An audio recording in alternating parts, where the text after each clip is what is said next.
The Grand Banks off Newfoundland was once the most abundant fishing ground on Earth. John Cabot reported in 1497 that cod were so thick you could scoop them out with a basket. In 1992, the Canadian government shut it down completely. The cod were gone. Gone in a way that 500 years of abundance had made completely unimaginable. One of the richest marine ecosystems ever recorded, emptied within a single human lifetime. 40,000 people received the news in a single government announcement and had nowhere to go because the thing their entire economy was built around had ceased to exist. 30 years have passed since then. The cod have not recovered. The Grand Banks remains closed. The basket that John Cabot could fill by hand in 1497 has been empty since before most people reading this were born, and nothing done in the intervening decades has changed that. So when someone asks whether it is possible to catch every fish in the ocean, whether humanity could actually empty the sea, the answer is not theoretical. We already have the answer. We just did it to the Grand Banks and then moved on and started doing it everywhere else. This is not a story about whether it could happen. This is a story about how far along we already are. In 1900, there were approximately 1 billion tons of fish in the world's oceans. Today, there are roughly 100 million tons remaining. Not a projection, not a model, but the measured difference between what was there and what is there now. And it happened in 120 years. Less than 2 human lifetimes. The ocean did not change. The fish did not leave. We removed them. 33% of all fish stocks are currently being harvested beyond sustainable limits, beyond the point where the population can replace itself fast enough to survive the rate of extraction. Another 60% are at maximum capacity, meaning one bad year, 1 degree of temperature change, one shift in current patterns tips them into the same category. Only 7% of fish stocks in the world's oceans are genuinely underfished. The ocean that covers 71% of this planet and has existed for 3.5 billion years has 7% of its fish populations operating below the limit that guarantees their survival. The global fishing fleet is 2 to 3 times larger than the ocean can sustainably support.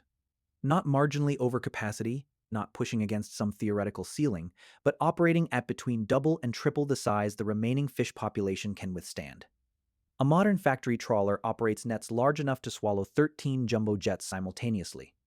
Sonar and satellite tracking means fish have nowhere left to hide in shallow water. Every school detected, every migration mapped, every spawning ground located and harvested before the next generation has a chance to replace the one being taken.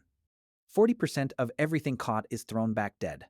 The wrong species, the wrong size, the wrong time of year for a particular quota. Pulled up in the same net as the target catch and discarded into the water already dead.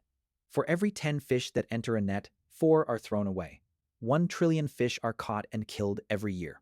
400 billion of them are thrown back before anyone counts them.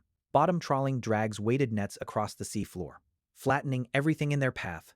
Coral, sponges, the complex physical structures that provide habitat for juvenile fish, the ecosystems that have been developing in some cases for centuries. 150 million acres of seafloor are destroyed every year. More habitat destruction than any other single human activity on Earth. More than deforestation, more than urban expansion, more than any land-based industry happening at the bottom of the ocean. Invisible, unreported, producing no images that appear on the news. The bluefin tuna is down 97% since the 1950s. A creature that can reach 10 feet in length, weigh 1,500 pounds, cross entire oceans and live for 40 years, and 97% of the global population is gone in 70 years. Shark populations are down 71% since 1970, meaning 3 billion sharks removed from the ocean in the time it takes a human being to reach middle age. Animals that survived every mass extinction, including the one that killed the dinosaurs, reduced by more than 2/3 in a single human lifetime. Now stop. Because everything so far has been framed as a fishing story, and it is not a fishing story. The numbers above are not about food, they are not about industry, they are not even about the fish. They are about something nobody told you when they were telling you about overfishing, something that changes what every single one of those numbers actually means. Phytoplankton, microscopic algae floating in the surface layer of the ocean, produce between 50 and 80% of the oxygen in Earth's atmosphere. The Amazon is called the lungs of the Earth.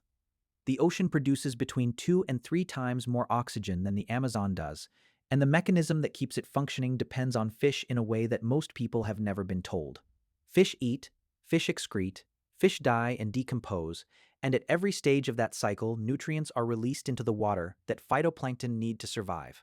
Whales alone, by feeding at depth and releasing nutrient-rich waste near the surface, stimulate phytoplankton growth across millions of square kilometers of open ocean. Remove the fish and the nutrient cycle breaks. The blooms thin. The oxygen production drops.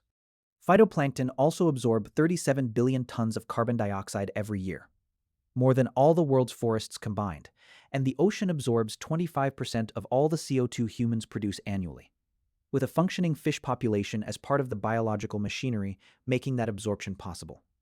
This was never a fishing story. It was never even an ocean story. Every second breath you take right now exists because a fish is alive somewhere in the ocean, cycling nutrients through water that feeds the organisms producing the oxygen in your lungs at this moment. The fish are not food. The fish are infrastructure, part of the system that keeps the atmosphere in the condition that allows human life to exist, and we have removed 90% of them in 120 years while calling it an industry. 3.3 billion people rely on fish as their primary source of protein, and 600 million people, 1 in every 12 humans alive, depend on fishing for their livelihood, with no alternative waiting if that livelihood disappears. The ocean generates $2.5 trillion in economic value per year, more than the GDP of France, and we spend $35 billion annually in government subsidies keeping fishing fleets operational. Public money used to fund vessels extracting fish populations at 2 to 3 times the rate the ocean can sustain, actively accelerating the collapse of the system the subsidies claim to support. A 2021 study estimated that restoring whale populations to pre-whaling numbers would capture carbon equivalent to 1.7 billion trees growing simultaneously. No new infrastructure required, no technology to develop, no investment beyond stopping the removal of whales that were already doing the work before we took them. The mechanism is built. We keep disassembling it. 2048 is the year scientists project commercial fisheries will have collapsed if current trends continue. The year a child starting school today turns 24. Enters the workforce, starts a family, begins building a life in a world where the ocean that produces half the oxygen in their atmosphere and feeds 3.3 billion people is, on current trajectory, no longer functioning as a food system. We asked whether it was possible to catch every fish in the ocean. The question felt absurd when we started. The kind of thing that gets discussed in academic papers and filed away because the real world does not work like that. The Grand Banks already answered it. 500 years of abundance, 1 lifetime of industrialized extraction, and a basket that used to overflow sitting empty for 30 years with no sign of filling again. We were not asking a hypothetical. We were asking a question that had already been answered in a place that had already been emptied by an industry that had already moved on to the next place and started again. The ocean told us what happens when you catch every fish. We just were not listening. And the question now is not whether it is possible. The question is whether we are going to keep finding out.